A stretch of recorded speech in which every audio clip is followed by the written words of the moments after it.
Loan కోసం వెళ్తే బ్యాంకులు, రుణాలిచ్చే సంస్థలు ముందుగా చూసేది క్రెడిట్ స్కోర్. మీకు మంచి క్రెడిట్ స్కోర్ ఉంటేనే లోన్ ఈజీగా వస్తుంది. అది కూడా తక్కువ వడ్డీకే లభిస్తుంది. స్కోర్ తక్కువగా ఉంటే లోన్ రావడం కాస్త కష్టమే, కొన్నిసార్లు రాకపోవచ్చు కూడా. మరి క్రెడిట్ స్కోర్ ఎంత ఉంటే లోన్స్ ఈజీగా వస్తాయి, స్కోర్ పెంచుకోవడం ఎలా అనే విషయాలు ఇప్పుడు చూద్దాం.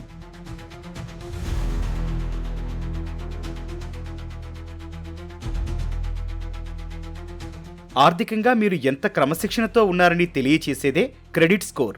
సాధారణంగా ఇది 300 నుంచి 900 వరకు ఉంటుంది. 800 పాయింట్లకు మించి ఉంటే దాన్ని చాలా మంచి స్కోర్గా పరిగణిస్తారు. ఒకవేళ 600 లేదా అంతకన్నా దిగువన ఉంటే క్రెడిట్ స్కోర్ చాలా తక్కువగా ఉందని అర్థం. అలాంటి వారికి లోన్లు, క్రెడిట్ కార్డులు ఇచ్చేందుకు బ్యాంకులు ఇంట్రెస్ట్ చూపవు. ఇప్పటికే మీరు తీసుకున్న లోన్లను టైం టు టైం తిరిగి చెల్లించాలి. క్రెడిట్ కార్డ్ పేమెంట్లు, కన్స్యూమర్ లోన్ ఈఎంఐలు ఏమైనా ఉంటే వాటిని ఒక్కటి కూడా మిస్ కాకుండా చెల్లిస్తూ ఉండాలి. ఒక్కసారి పేమెంట్ మిస్ అయినా దాని ప్రభావం క్రెడిట్ స్కోర్ పై పడుతుంది.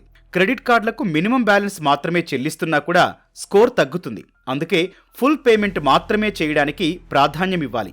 మీ వద్ద క్రెడిట్ కార్డులున్నాయని లిమిట్ మొత్తం వాడేయడం సరైన పద్ధతి కాదు. క్రెడిట్ స్కోర్ అందించే సిబిల్ ప్రకారం మీ అన్ని క్రెడిట్ కార్డులకు కలిపి క్రెడిట్ యూటిలైజేషన్ రేషియో 30% మించొద్దు.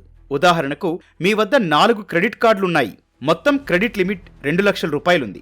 అన్ని కార్డులు కలిపి మీరు 60,000 రూపాయలకు మించి ఖర్చు చేయొద్దు. అప్పుడే మీరు బాధ్యతగా ఖర్చు చేస్తున్నట్లు క్రెడిట్ ఏజెన్సీలు గుర్తిస్తాయి. క్రెడిట్ కార్డుతో ఏదైనా పెద్ద మొత్తంలో కొనుగోలు చేస్తే ఆ బిల్లును ఈఎంఐలోకి కన్వర్ట్ చేయటం సరైంది కాదు. ఇది తీసుకున్న అప్పును సరిగా చెల్లించలేకపోతున్నారనే భావన బ్యాంకుకు కలిగిస్తుంది. తక్కువ క్రెడిట్ స్కోర్ ఉన్నవాళ్లు వెనువెంటనే కొత్త లోన్లు, క్రెడిట్ కార్డుల కోసం ఎంక్వైరీలు చేయొద్దు. అలా చేయడం వల్ల బ్యాంకులు మీరు డబ్బు కోసం ఇబ్బంది పడుతున్నారని భావిస్తాయి. అది కూడా మీ క్రెడిట్ స్కోర్పై ప్రభావం చూపుతుంది. ఒకసారి లోన్కు అప్లై చేశాక అది రిజెక్ట్ అయితే ఇంకో లోన్ కోసం మరో 6 నెలల వరకు అప్లై చేసుకోవద్దు.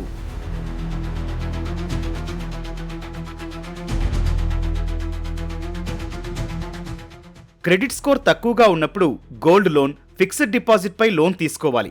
ఇవి హామీతో కూడిన రుణాలు కాబట్టి క్రెడిట్ స్కోర్ పెరిగే ఛాన్సులు ఎక్కువగా ఉంటాయి. చివరగా మీరు అన్ని పేమెంట్స్ టైం ప్రకారం చేసినా కొన్నిసార్లు మీ క్రెడిట్ రిపోర్ట్లో తప్పులు కూడా ఉండవచ్చు. అందుకే కనీసం 3 నెలలకొకసారి మీ క్రెడిట్ స్కోర్ను చెక్ చేసుకొని అందులో ఏవైనా తప్పులుంటే క్రెడిట్ స్కోర్ అందించిన కంపెనీకి రిపోర్ట్ చేయాలి.